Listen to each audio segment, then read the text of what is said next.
Ladies and gentlemen, in November 1989, a French President and a German Federal Chancellor spoke together for the last time in the European Parliament. François Mitterrand and Helmut Kohl, just after the fall of the Berlin Wall, met in Strasbourg and took the floor. Both of them felt what a time of upheaval it was for Germany and for Europe, and both of them showed that they were deeply moved by those events. And they both of them recognized, with the clear words they uttered on that occasion, the fact that there were joint European responsibilities to be borne, that Germany would grow together, and that ultimately would lead to a growing together of Europe. And today, it is with great gratitude that we can think back to those historic moments when we Europeans, in the wake of the first coming together of that part of the continent, stepped up to the mark, and we now have a free Europe and peaceful Europe that seems to go without saying. But it did take an awful lot of effort back when.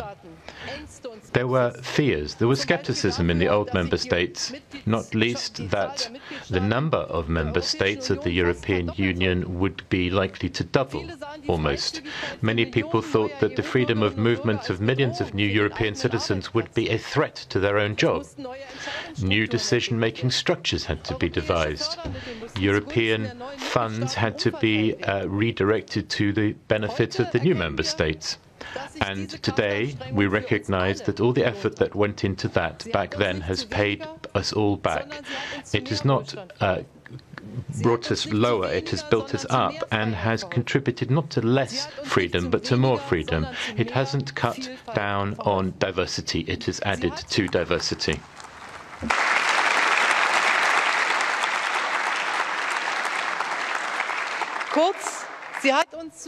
In brief, it has helped us along the way to more Europe, because we have learned, we Europeans, from our history and from our diversity, that we need to master the situation, and the capabilities that have put us in a position to take up the responsibility for freedom is ultimately tolerance, which is a valuable commodity. The old differences between East and West have turned out to be a great moment in history, and it showed that if we demonstrate courage and if we demonstrate the will, we can do it, and that there is absolutely no reason at all to step back and to feel discouraged in these times.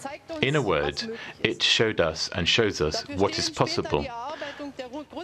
You had, after that, to draw up the Lisbon Treaty and the Fundamental Charter, and then we've seen that altogether we are able to pull ourselves through the economic crisis, and that we are stronger together than we are separate. And the European state debt crisis is one in which we acted together, and François Hollande referred to the very difficult negotiations. But the very fact that we did this together meant that we were able to guarantee the unity of the Eurozone.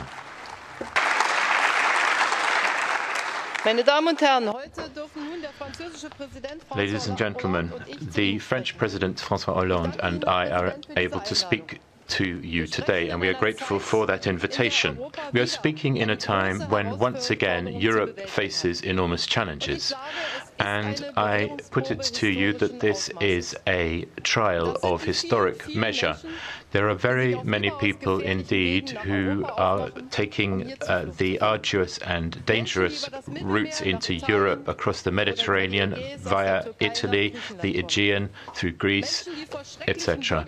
And people that are fleeing terrible civil war, particularly the war in Syria, which has already cost more than 250,000 lives, and more than 10 million people have had to flee and become refugees. There are refugees from Iraq, refugees from the unstable situation in Libya and parts of Africa, and they've all had to face the fact that our diplomatic negotiations and all the transatlantic arrangements haven't brought about peace in Syria yet. We have not been able to prevent the conflict in Syria. We didn't manage to plug the vacuum in Libya. These are people who should have the possibility of living without fear of bombs and in peace in their own countries. And that is a job for Europe, and ultimately it's a job for the whole world.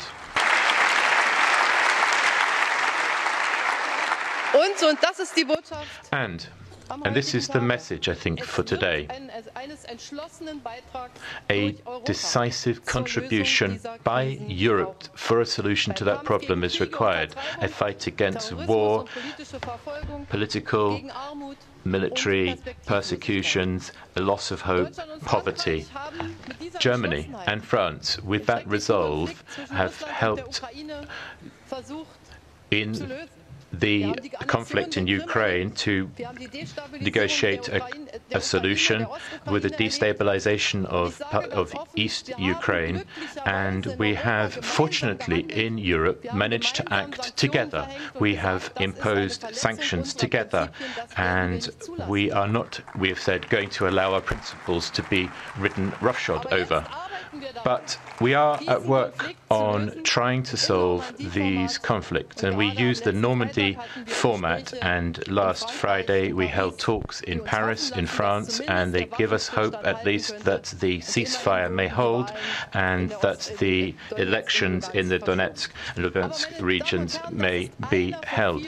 But this is just one of many conflicts, ladies and gentlemen, and I know that our foreign security policy must continue to try to solve conflicts and to stop the causes for people having to flee.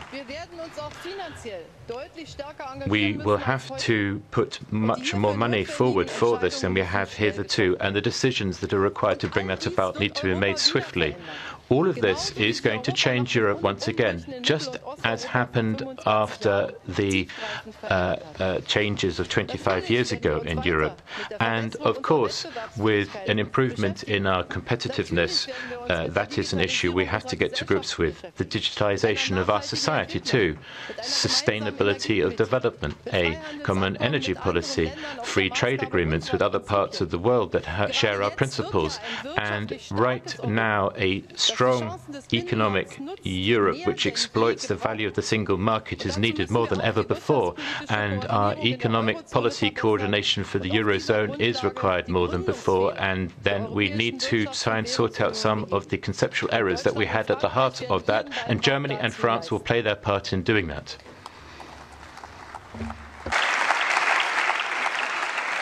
Doch die überaus große Zahl der Flüchtlinge. The great number of refugees is changing the agenda in Europe, and it is going to do so ever more and increasingly so, because it is a matter of our interests in Europe and our place in the world which is being challenged, and we have to try to help stop the flow of migrants, and there's no way around ensuring that the causes of fleeing can be stemmed. And obviously people will flee, that goes without saying, but in these months in Europe we are seeing that global events have involved us very closely, and that happens whether we like it or not. We cannot shut ourselves off from the world and what happens in it. Never before since the Second World War have so many people been fleeing, more than 60 million, and I think that figure alone shows quite what the size of the issue is. Nobody easily or voluntarily just leaves their place of birth, their Heimat, the place they came from. But we have also to say to these people that they cannot stay here, and we need to make sure that the people that require our protection against war and persecution are in receipt of that help. And we need a political process to bring about a sorting out of the problems in Syria with all of the international operators, and a greater role for Europe in all of that. Syria's neighbors need to help, and there need to be prospects for the millions of refugees. Europe has acted. The European Commission has has made proposals to improve the financial arrangements, and I thank the European Parliament for supporting that, and the member states must also do their bit. Turkey plays a key role. Turkey is our immediate neighbour. It is the starting point for irregular migration, and they have been doing extraordinary things for more than 2 million refugees, but they need our strong support when it comes to the accommodating of and helping of refugees and in the fight against traffickers.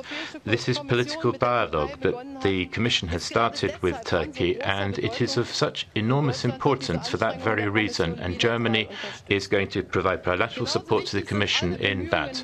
And all the efforts to try and form a unity government in Libya is one that Europe supports. The whole of the European Union, when it comes to dealing with these issues, is going to pull together, because we mustn't fall prey to a inclination to want to act nationally in these moments. We must, to the contrary, act together. It is precisely now that we need more Europe. We need, more than ever before, the cohesion and courage that Europe has always shown in the past when it really mattered. And Germany and France are standing ready. And we agree with the President of the European Commission, who has put many important proposals on the table that we must now set about implementing. We agree with the President of the European Council, who has worked intensively to help improve cooperation with countries of origin and transit. And we agree with the European Parliament in its resolution of the 10th of September, in which they reminded us that it is not possible to deal with the refugee crisis by people or countries going on their own. And we are thankful to you, Mr. President of the European Parliament, for making these decisions possibly so swiftly. It is only if we work together that Europe will succeed to bring down the worldwide causes of people having to flee and becoming refugees, that we will be able to fight traffickers, that we will be able to set up hotspots that will better protect the external borders of the European Union, that we will get no risks to the internal, the reduction or the abolition of internal borders in Europe. And if we help our neighbours to deal with the issues that are right on our doorstep, then that will help bring that about. It is only together, ladies and gentlemen, that we will be able to have the return agreement brought about. It gives prospects to people who will one day return home. It is only by having a fair distribution or relocation of refugees around Europe that we can deal with this issue. We have to be frank. The Dublin procedure in its current form is obsolete in practice. It was well thought through back when, no doubt about it, but when it has faced the challenges of our current situation on our external borders, has not proven itself viable. And this is why we need a new approach based on fairness and solidarity in the relocation of refugees. And I welcome the work of the European Commission on that. And I think it is a good thing that Germany and France are of one mind on that. And equally, it will only be possible for us to tackle the huge efforts to integrate refugees that it's only if we do that together that will be possible. We have many people coming here and who will be wishing to integrate into our societies, and it means that we have to uphold existing rules, and it does mean that people will have to learn the particular language. But we also have a duty to stand by those people who come here in dire need, to see them as people and not just an anonymous mass of people, quite irrespective of the fact of whether they may have a prospect to remain or not.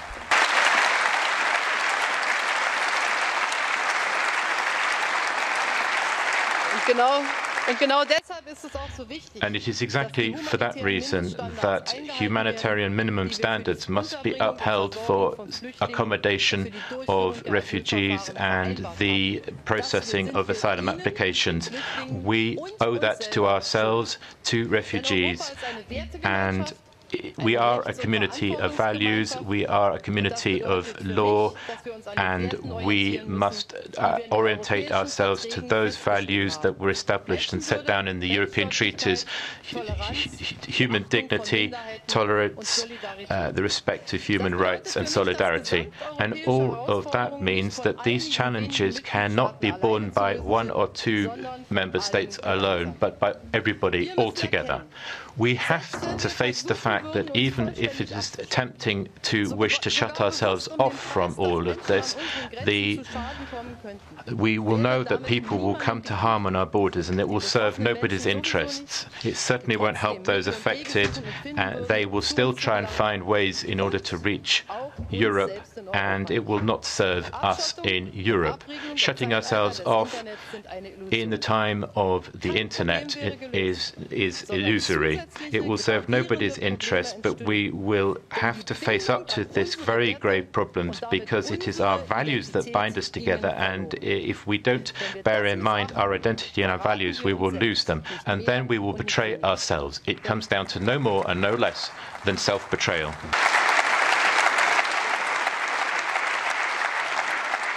Wenn wir das beachten, if we heed that, then we will stand this historic test, and we will emerge from the crisis stronger than we entered into it.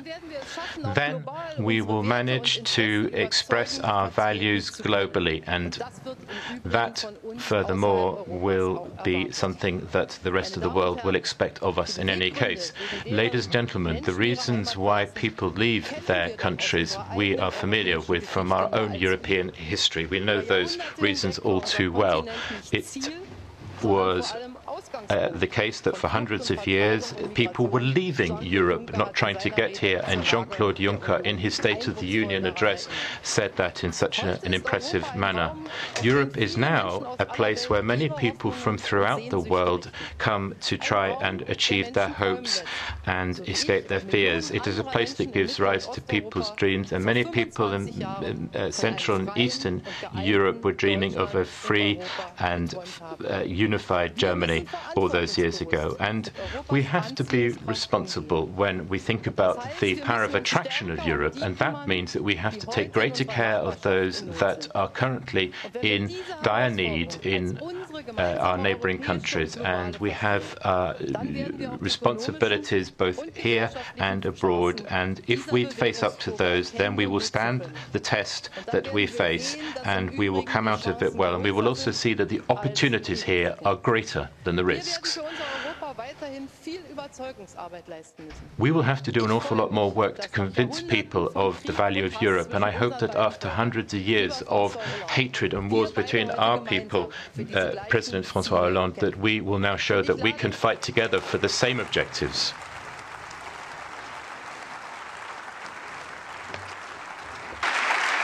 Und ich lade Sie alle ein. I would like to invite all of you here to join with us in doing that work of convincing people of the value of it. Every single member of this House will play an important role back home, back in your constituencies, in fact, in the full face of all European voters. But back in 1989, Helmut Kohl in the European Parliament was thinking about the upheavals in Central and Eastern Europe, and I quote, "But with cleverness and with moderation and flexibility, we will achieve it." Thank you very much.